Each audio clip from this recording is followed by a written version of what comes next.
Saudara-saudara sekalian, kita baru saja menyelesaikan Pekan Olahraga Nasional ke-21 tahun 2024. Pekan Olahraga Nasional ke-21 tahun 2024 ini adalah Pekan Olahraga Nasional yang pertama kali kita selenggarakan di 2 provinsi. Yang pertama kali juga mempertandingkan 65 cabang olahraga. Yang pertama kali juga digelar di Aceh di 10 kabupaten kota, di Sumatera Utara di 10 kabupaten kota. Sehingga dari pelaksanaan Pekan Olahraga Nasional kemarin itu, secara game operation-nya, KONI dibantu oleh jajarannya, baik itu Panwasra, baik itu Komisi Keabsahan dan Dewan Hakim, bekerja sama dengan Panitia Besar PON Aceh, Panitia Besar PON Sumatera Utara, kita dapat melaksanakan dengan baik, dan pada akhirnya seluruh pertandingan juga dapat berjalan, dan juga terjadi pemecahan-pemecahan rekor, baik rekor Pekan Olahraga Nasional maupun rekor nasional. Ini perlu saya sampaikan karena apa? Hal ini menunjukkan hasil pembinaan olahraga prestasi yang dilakukan oleh KONI Kabupaten Kota bekerja sama dengan pengurus kabupaten, pengurus kota cabang olahraga, hasil dari KONI Provinsi bekerja sama dengan pengurus provinsi cabang olahraga. Di PON ini kelihatan. Hasilnya yang kita lihat kemarin adalah Jawa Barat berhasil untuk ketiga kalinya menjadi juara umum. Kemudian yang kedua dan ketiga itu adalah DKI dan Jawa Timur. Ya. Itu yang kedua dan ketiga. Dan selanjutnya tuan rumah Sumut keempat. Saudara-saudara sekalian, dari hasil ini itulah kondisi atlet kita. Saya harapkan seiring dengan keberhasilan Indonesia pada Olimpiade Paris tahun 2024, di mana 2 medali emas dipersembahkan oleh Fredrik dan oleh Rizky Yuniansah dari panjat tebing dan angkat besi, ditambah dari Gregory Mariska Tunjung yang juga dapat medali perunggu, itu menempatkan Indonesia pada peringkat ke-39. Lebih bagus dari Olimpiade Tokyo yang pada saat itu kita ada pada peringkat 55 dengan 1 medali emas, 1 perak dan 2 perunggu.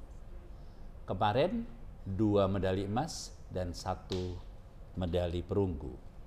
Tetapi saudara-saudara sekalian, kalau kita lihat ke belakang, pada Olimpiade Barcelona, prestasi Indonesia pada saat itu, kita ada di 2 medali emas oleh Alan Budi Kusuma dan Susi Susanti, kemudian 2 medali perak dari bulu tangkis, 1 pasangan ganda putra, dan satu adalah Ardi Winananta Kusuma dari tunggal putra yang finalnya sama Alan Budi Kusuma, dan 1 medali perunggu. Itu pada Barcelona di tahun 1992 peringkat Indonesia 24 pada saat itu. Oleh karenanya kita pernah di 24 di Barcelona, kemudian kemarin di Paris kita di 39, di Jepang kita 55. Ini yang menjadi tantangan buat Komite Olahraga Nasional Indonesia untuk lebih menata kembali kejuaraan-kejuaraan di tingkat provinsi, di tingkat kabupaten kota, supaya pada tingkat nasionalnya di PON itu lahir juara-juara yang standarnya standar internasional. Jangan dia juara nasional tapi standarnya jauh. Yang kita harapkan juara-juara nasional dengan standar internasional. Oleh karena itu saya menghimbau kepada dan berterima kasih kepada pimpinan cabang olahraga yang sudah bekerja keras untuk mempersiapkan atlet-atletnya, bekerja keras untuk mendorong atlet-atletnya ikut pada single event internasional untuk mendapatkan peringkat yang baik dan untuk lolos babak kualifikasi Olimpiade. Sehingga dari evaluasi PON tadi, saya melihat banyak kekurangannya, tapi itu tantangan kita. Kalau saudara melihat kekurangannya karena ini dilaksanakan di 2 provinsi, karena ini memang pertama kali. Tetapi kita berusaha memperbaiki dan kita menyadari kekurangan-kekurangan itu. Saudara-saudara sekalian, dari penyelenggaraan PON itu sendiri, Komite Olahraga Nasional Indonesia Pusat ini kan tugasnya pembinaan olahraga prestasi. Pertama, pembinaan organisasinya, kedua pembinaan prestasinya. Di dalam pembinaan organisasi, saat ini anggota KONI Pusat itu ada 74 cabang olahraga, ada 38 KONI provinsi ditambah IKN 1, ada 514 KONI kabupaten kota. Saya memanfaatkan evaluasi ini juga secara menyeluruh, mendorong pimpinan di tingkat cabang olahraga maupun di KONI provinsi kabupaten kota untuk kita menyatukan kembali pendapat kita, menyatukan kembali visi kita, dan memilih cabur unggulan Indonesia yang nanti berpeluang untuk dapat medali di Olimpiade itu cabur mana saja. Sekarang kita bersyukur ya. Tahun 88 kita dapat dari panahan. Setelah itu di Olimpiade kita selalu dapat dari bulu tangkis. Kemudian setelah angkat besi masuk, bulu tangkis angkat besi ini selalu masuk. Selalu memberikan kontribusi kepada raihan medali di Olimpiade itu sendiri. Sekarang angkat besi sudah dapat medali emas yang pertama kali. Kemudian panjat tebing dapat medali emas yang pertama kali. Kalau kita bisa kembalikan bulu tangkis naik ke atas dan juga dapat medali emas, insya Allah peringkat kita akan jauh lebih bagus. Jangan lupa kita juga bekerja keras untuk meningkatkan prestasi atlet atletik, prestasi atlet renang, prestasi atlet senam kita. Di samping cabur-cabur yang perorangan, menembak, kemudian surfing atau selancar ombak, itu juga prestasinya bagus. Sehingga kita berharap ke depan jauh lebih baik dari itu. Saudara-saudara, untuk bisa mendapatkan hasil yang bagus, pertama, tidak mungkin kita melahirkan atlet berprestasi kalau tata kelola organisasi cabang olahraga maupun tata kelola organisasi Komite Olahraga Nasional Indonesia itu tidak berjalan baik. Mencapai hasil yang kita harapkan itu dibutuhkan keberanian untuk melakukan transformasi organisasi. Transformasi itu melakukan perubahan-perubahan untuk menuju kebaikan. Saya bisa beri contoh, satu cabang olahraga yang melakukan transformasi dan berhasil baik adalah PB Papsi, yang mana pada saat itu angkat besi, angkat berat, dan binaraga itu jadi satu. Tetapi setelah mereka melakukan transformasinya, angkat besi berdiri sendiri, angkat berat berdiri sendiri, kemudian binaraga berdiri sendiri, angkat besi ini langsung angkat. Dan hasilnya luar biasa. Oleh karenanya, saya juga menghimbau para pimpinan cabang olahraga untuk tidak segan, tidak takut melakukan transformasi organisasi demi prestasi yang lebih baik. Karena ini akan sejalan dengan apa yang diharapkan oleh Komite Olahraga Nasional Indonesia. Kemudian, Komite Olahraga Nasional Indonesia saat ini kita juga menarik, mengajak untuk universitas yang mempunyai fakultas ilmu keolahragaan terlibat langsung bersama KONI provinsi, bersama KONI kabupaten kota, dan juga menjadi think tank-nya Komite Olahraga Nasional Indonesia Pusat. Tidak tanpa alasan saya menyampaikan ini.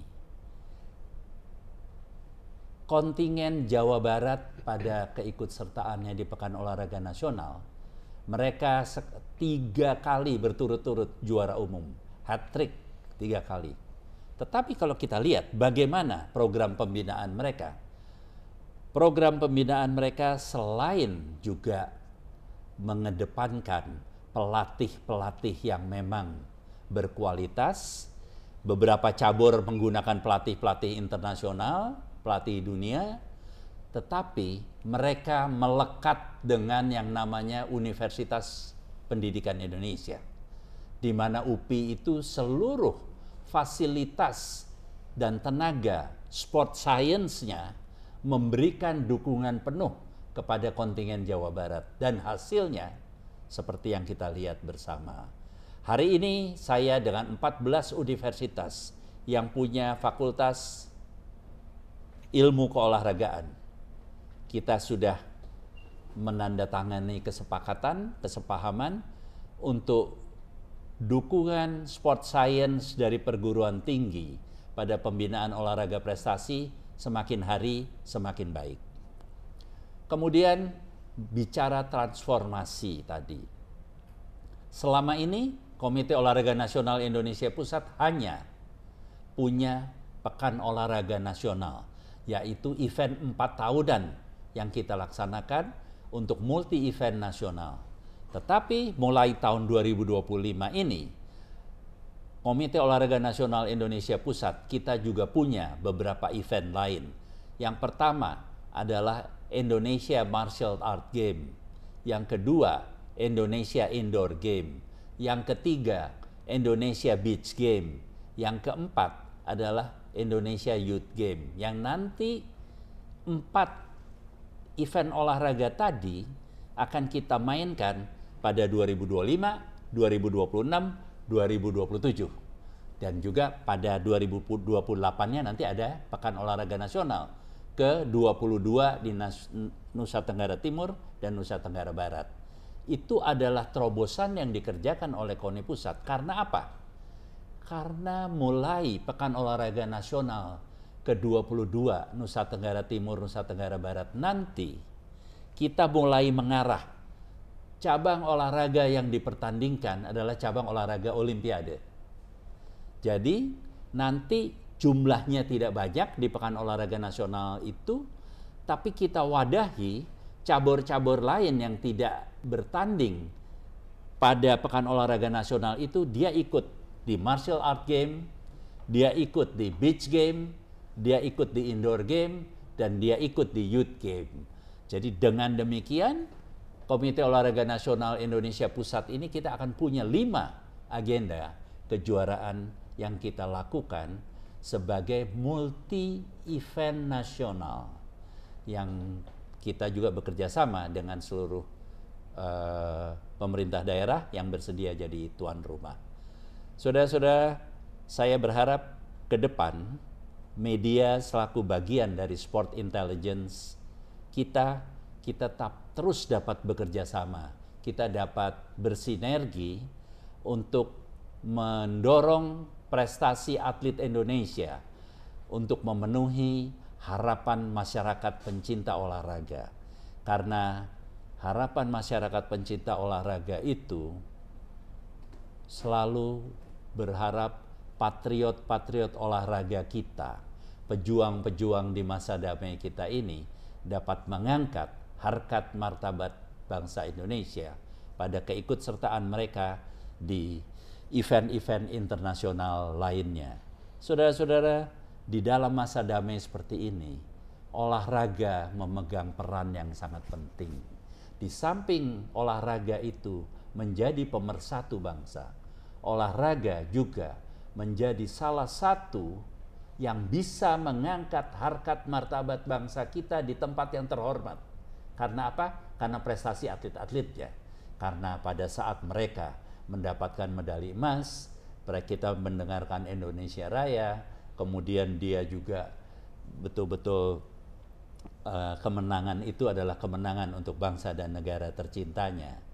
Saudara-saudara sekalian, untuk meraih semua itu, saya berharap untuk merah putih kita harus bersatu. Karena apa? Mengantar atlet mencapai prestasi puncaknya dibutuhkan persatuan dan kesatuan di antara kita. Kita bersatu untuk berprestasi, mengantar atlet-atlet kita meraih cita-citanya, yaitu jadi juara dunia, baik dalam single event dunia maupun dalam multi event dunia seperti Olimpiade. Demikian hal-hal yang ingin saya sampaikan.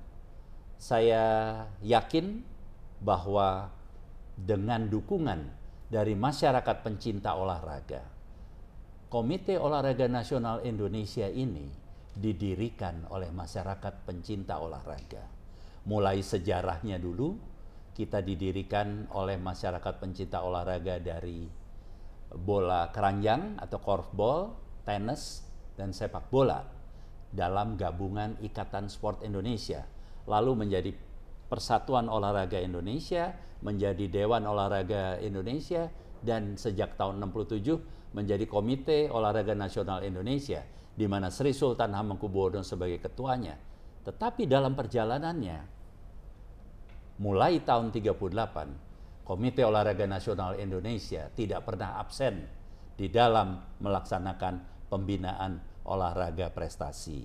Oleh karena itu, kami bertekad untuk terus kita memberikan pengabdian terbaik bagi bangsa dan negara ini dengan melaksanakan amanah yang mereka berikan kepada kita, melakukan pembinaan olahraga prestasi, baik organisasinya maupun prestasinya, meraih prestasi terbaik untuk bangsa dan negara yang kita cintai.